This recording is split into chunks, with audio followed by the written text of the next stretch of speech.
창세기 14장 17절에서 15장 1절 말씀 보겠습니다. 우리 창세기 14장 17절에서 15장 1절 우리 같이 읽겠습니다. 아브라함이 그돌라오멜과 그와 함께한 한 왕들을 쳐부수고 돌아올 때에 소돔 왕이 사회의 골짜기 곧 왕의 골짜기로 나와 그를 영접하였고 살렙 왕 멜기세덱이 떡과 포도주를 가지고 나왔으니 그는 지극히 높으신 하나님의 제사장이었더라. 그 아브라함에게 축복하여 이르되 천지의 주제이시여 지극히 높으신 하나님이여 아브라함에게 복을 주옵소서. 너희 대적을 내 손에서 붙이신 지극히 높으신 하나님을 찬송할지로다 하매 아브라함이 그 얻은 것에서 10분의 1을 멜기세덱에게 주었더라. 소돔 왕이 아브라함에게 이르시되 사람은 내게 보내고 물품은 내가 가지라. 아브라함이 소돔 왕에게 이르되 천지의 주제이시여 지극히 높으신 하나님 여호와께 내가 손을 들어 맹세하노니 내 말이 내가 아브라함으로 치부하게 하였다 할까 하여 내게 속한 것은 실 한 오락이나 들매끈 한 가닥도 내가 가지지 아니하리라. 오직 젊은이들이 먹은 것과 나와 동행한 아넬과 에스골과 마므르의 분깃을 제할지니 그들이 그 분깃을 가질 것이니라. 이후에 여호와의 말씀이 환상 중에 아브라함에게 임하여 이르시되 아브라함아 두려워하지 말라. 나는 내 방패요 너의 지극히 큰 상급이니라. 아멘. 15장 1절 나는 내 방패요 너의 지극히 큰 상급이니라.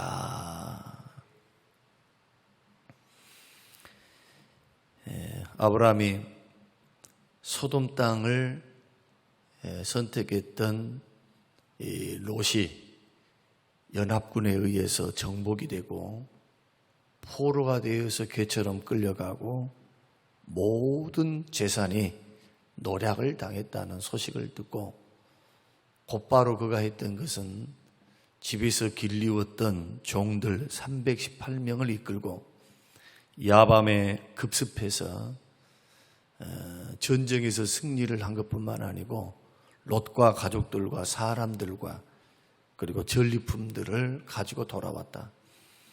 돌아올 때에 그 소식을 들었던 예루살렘의 왕, 살렘의 왕이었던 멜기세덱이 떡과 포도주를 가지고 나와서 마중 나와서 축복했다. 그는 지극히 높으신 하나님이요 하나님의 제사장이었다. 그런데 그가 나와서 아브라함에게 뭐라고 축복하느냐? 아브라함에게 19절 말씀 보면은 천지의 주제이시오 지극히 높으신 하나님이여 아브라함에게 복을 주옵소서. 아브라함은 멜기세덱으로부터 하나님이 어떤 분인가에 대한 새로운 신인식을 하게 됩니다. 지금까지 12장에서부터 아브라함은 누구를 통해서 하나님이 어떤 분인가를 알지 못했어요. 아브라함에게 나타나신 하나님, 말씀해 주시고 언약해 주셔서 너를 복의 근원이 되게 하고 너의 씨를 통해서 민족을 이루고 이런 말씀, 너를 복주는 자에게 복을 주고 너를 저주하는 자에게는 저주하겠다. 너 후손을 통해서 열방과 민족이 복을 받는 민족을 이루는 이러한 것만 배웠지 그 하나님이 어떤 하나님인가? 지금 자기에게 말씀하신 하나님에 대한 계시가 없었습니다. 단지 12장에 보면은 분명히 자기 실수임에도 불구하고 자기 부족임에도 불구하고 아내를 뺏길 수밖에 없었던 이집트 생활이 분명히 존재했죠. 그럼에도 불구하고 하나님은 전능하시구나. 하나님은 죄악 중에서도 은혜를 베푸시는구나. 하나님은 언약을 신실히 이행하시구나. 너를 통해서 너를 저주하는 자에게 저주를, 너에게 복을 주는 자에게 복을. 그러니까 아브라함을 해하니까 하나님이 그 언약의 말씀대로 하나님의 언약을 신실히 지키시죠. 또 언약을 이루어 가시기 위해서 하나님은 그의 부족함에도 불구하고 은혜를 베푸사 구출해 내시거든요. 사라를. 아브라함의 가족을 이끌어서 부자가 돼서 가나안 땅으로 돌아가게 하시는, 은혜의 하나님이구나, 이 정도는 알았을 거라는 거예요. 그 하나님이 내가 알고 있는 달신, 주변에 그 많은 이집트에 있는 신들, 주변에 그 많은 우상들과 우상들보다 조금 나은 신 중에 하나, 이런 인식만 있었겠죠. 야, 하나님은 이런 분이구나. 그러니까 이 신 인식이, 정확한 하나님에 대한 인식이 없었지요. 도대체 하나님은 어떤 하나님인가? 그런데 살렘왕 멜기세덱을 통해서 하나님이 이런 분임을 깨닫게 됩니다. 그래서 그 말씀, 제사장으로부터 들었던 그 말씀을 그대로 소돔 왕이 마중 나와서 전승, 이 전쟁의 승리한 것을 막 기뻐하면서 사람만 돌려보내고 모든 전리품들 내지는 뺏겼던 그 물건들은 다 네가 가져가라 하니까 아브라함이 뭐라고 소돔 왕에게 말을 하느냐? 똑같이 자기가 들었던, 하나님의 제사장 멜기세덱으로부터 들었던 그 말씀은 그대로 반복을 해요. 반복. 물론 멜기세덱에게 10분의 1을 바치죠. 10의 1조를 드려서 하나님의 것을 구별해서 드리고, 이 멜기세덱은 히브리서 말씀 보면은 멜기세덱의 반차를 통해서 오신 그리스도, 예수님에 대한 예표가 됩니다. 부활하시기 전, 이 땅에 성육신하기 전에 활동하셨던 그리스도판이 예수님의 현현, 인자와 같으니, 구약에 나타나는 인자와 같으니, 마노아에게 나타났던 인자와 같으니, 또 아브라함에게 3명의 천사가 있는데 그 천사 가운데 하나는 하나님이었다. 사람의 눈으로 보인, 하나님은 영이시기 때문에 육체가 없어요. 그래서 성경학자들은 이것을 데오파니, 하나님의 현현 내지는 그리스도의 현현이라고 명명하면서 천사의 모습으로 사람의 모습으로 나타나신 그리스도, 하나님, 그 하나님의 나타나심이라고 해석을 합니다. 그게 합당한 해석입니다. 하나님께 10분의 1을 드리는 거예요. 그리고 하나님의 종으로부터 나는 이런 하나님이야 라고 하는 올바른 신인식, 하나님이 어떤 하나님인가 말이에요. 이것을 바탕으로 해서 15장 1절 하나님이 그 후에 나타나셔서 두려워하지 마라, 나는 내 방패요 너의 지극히 큰 상급이니라. 그러면서 너의 씨를 통해서 반드시 상속자가 날 것이다. 너가 나이가 들었다 해서 걱정하지 마라. 나는 너와 너의 몸의 후사를 통해서 반드시 세우지, 네가 집에서 길리운 다메섹 사람 그 엘리에셀을 통해서 되는 게 아니다. 그가 아니다. 그가 아니야.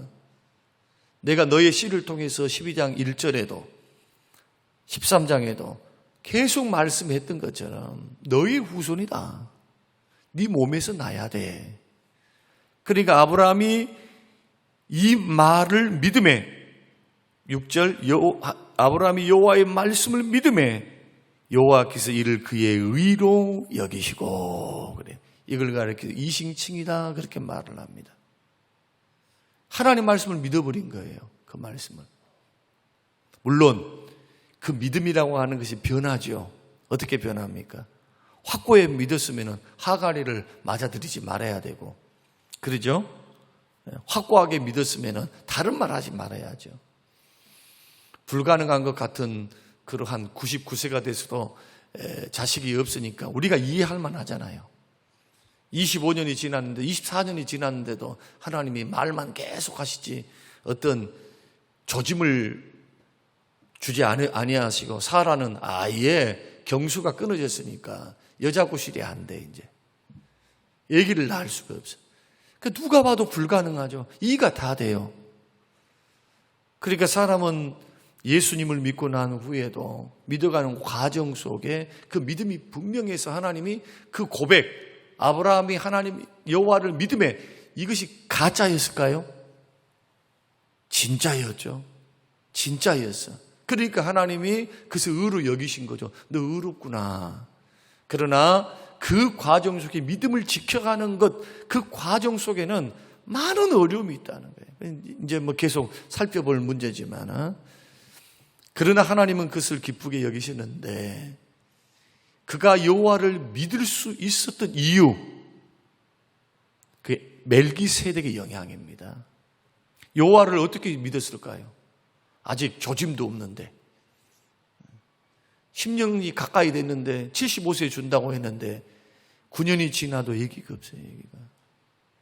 15장에 보면 하갈 이야기가 나오는데 86세 11년 만에 이스마엘을 낳았습니다. 하갈이를 통해서.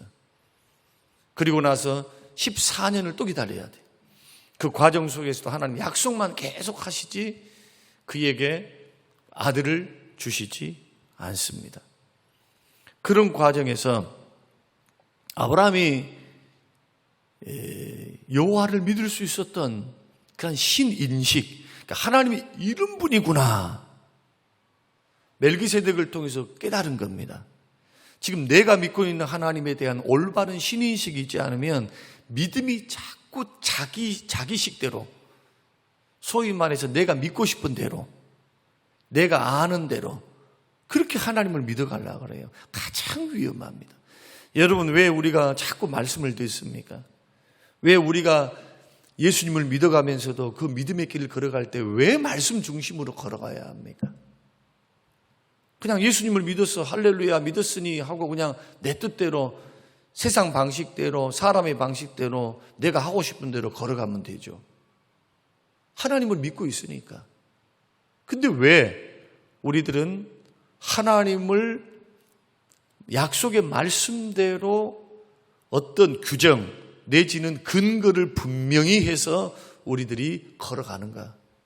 삶의 규범이 하나님과 하나님 말씀이 되어 그 뜻과 그 생각이 되어서 왜 그 뜻을 따라 걸어가는가? 하나님은 말씀하신 하나님, 언약하시는 하나님, 그 언약대로 신실히 이루시는 하나님. 그래서 말씀에서 흔들리면 신앙 전체가 흔들리는 거예요. 하나님에 대한 신인식이 분명하지 않으면 엉뚱한 방향으로 믿으면서 자기는 믿는다는 말이에요. 구원파처럼. 이상하게 믿어가면서도 자기는 잘 믿고 있다 생각하는 거예요. 그래서 자꾸 말씀을 통해서 삶을 교정하고 신앙을 교정하고, 아브라함이 믿음이 없어 자꾸 의심하고 넘어질 때 하나님 그때마다 찾아오시잖아요. 그때마다. 그리고 뭘 하십니까? 말씀해줘요. 언약을 통해 자꾸 말씀해줘.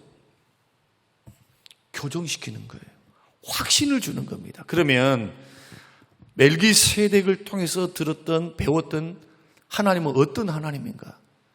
그리고 그가 여호와를 믿었다 했을 때 자기가 믿고 있는 하나님은 어떤 하나님인가 하는 겁니다. 오늘 이것이 굉장히 중요해요. 여러분이 믿고 있는 여러분의 하나님은 어떤 하나님이십니까? 하나님을 내 인간의 이성의 생각에 제한을 딱 시켜놓고 하나님이 이 정도야 믿는 사람이 있어요.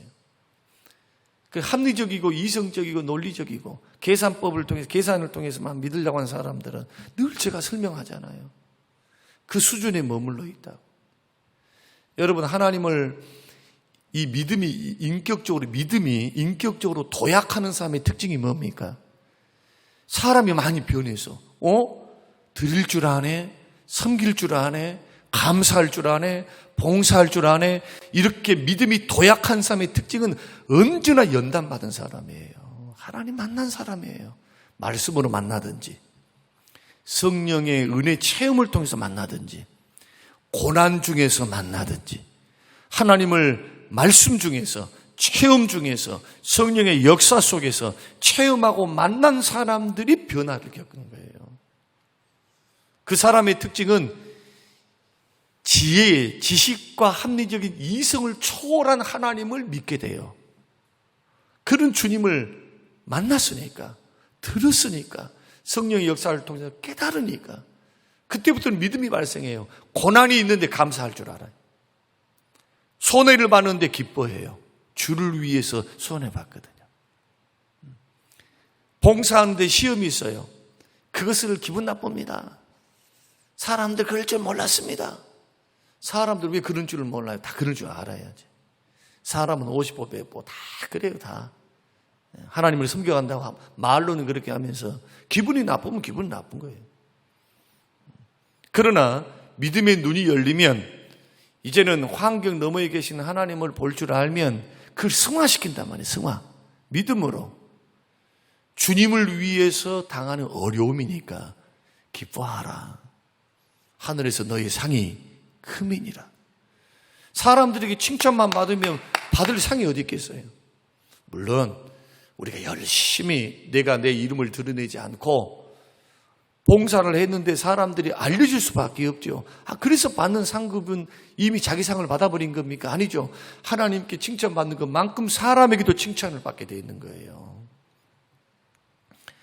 이런 식으로 신앙이 굉장히 달라지기 시작합니다. 성숙하기 시작합니다. 그 바탕에는 뭐가 있느냐? 하나님에 대한 인식이 있습니다. 그러면 우리 하나님은 어떤 하나님이냐? 멜기세덱이 선포를 했고 아브라함이 고백했던 하나님은 첫째로 천지의 주제이십니다.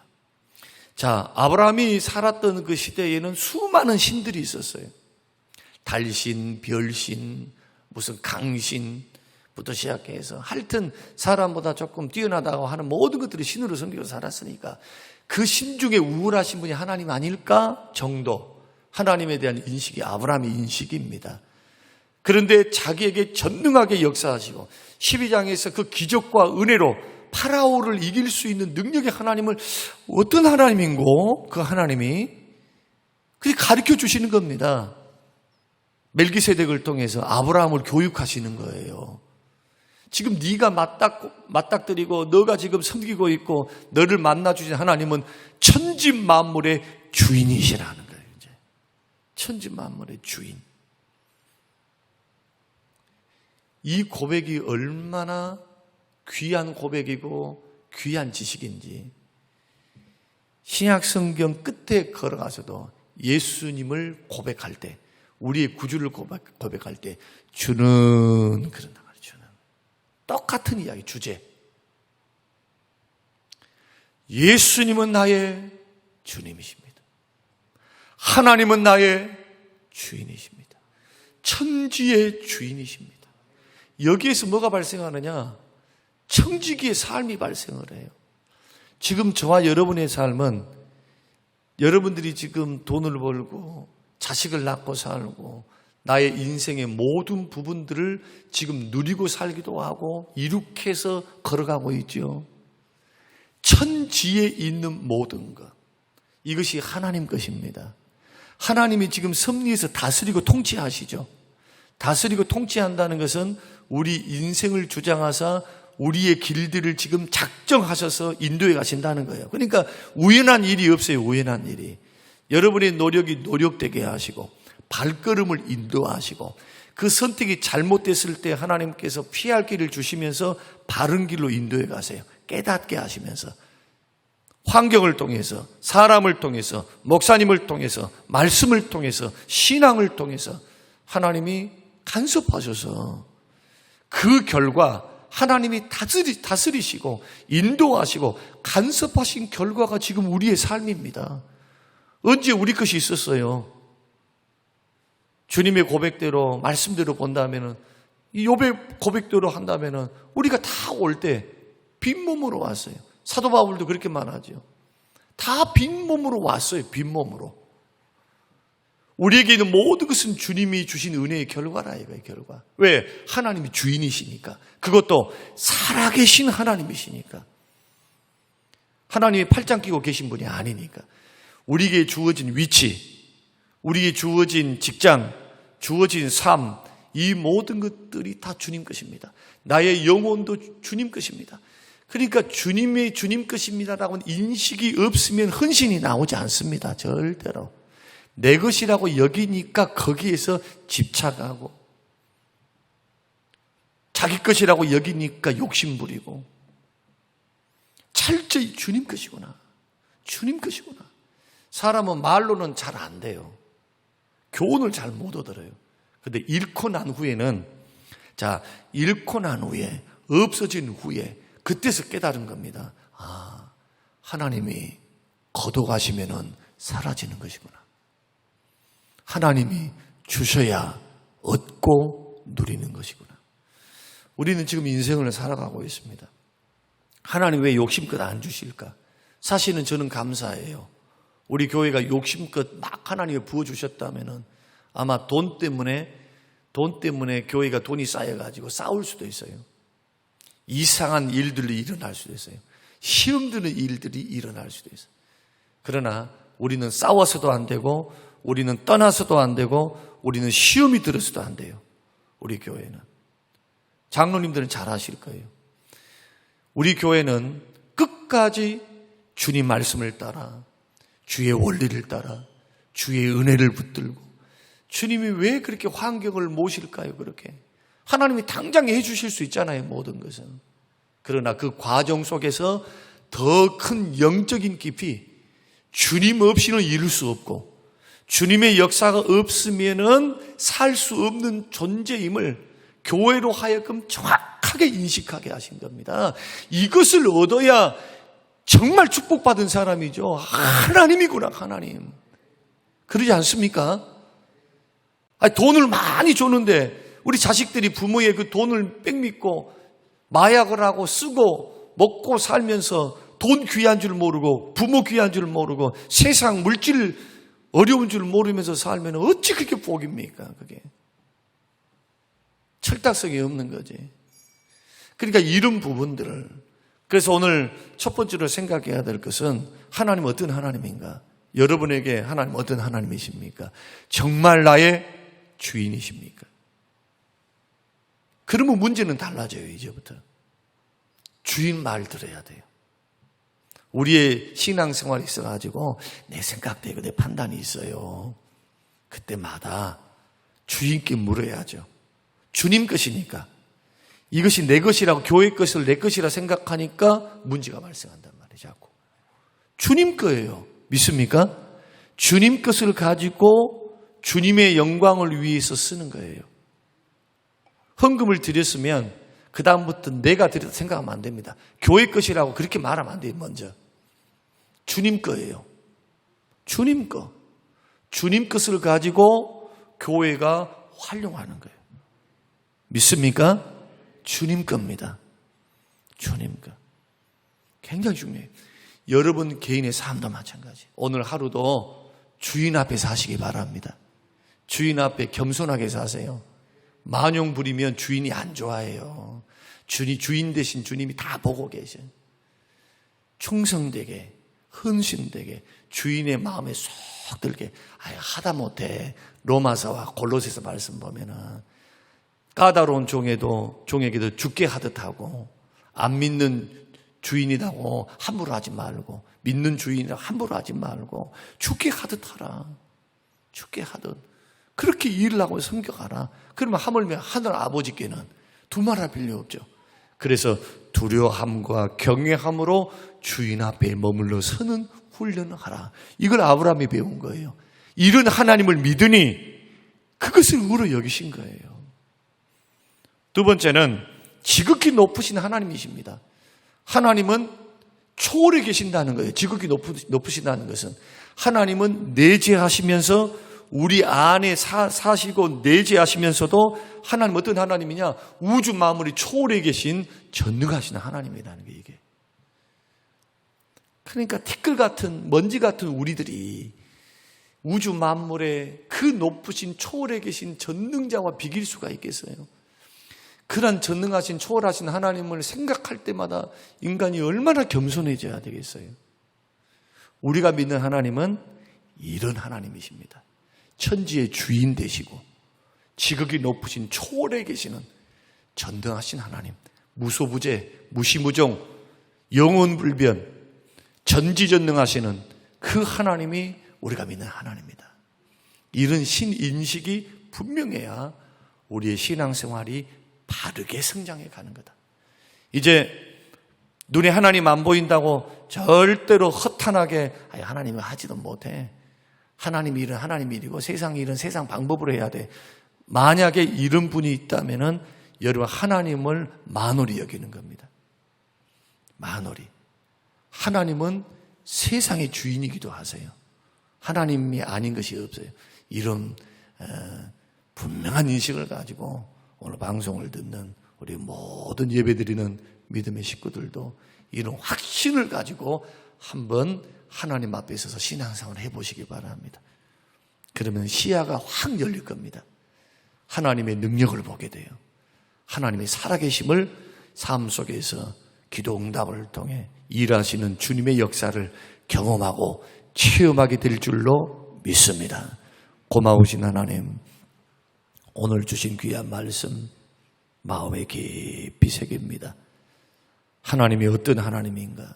아브라함이 믿었던 하나님, 천지의 주제가 되시고 지극히 높으신 하나님, 그 하나님이 우리의 하나님이심을 믿게 하시고 그 하나님의 인식을 바탕으로 신앙생활 해나갈 수 있도록 축복하옵소서. 감사드리며 예수님 이름으로 기도합니다. 아멘.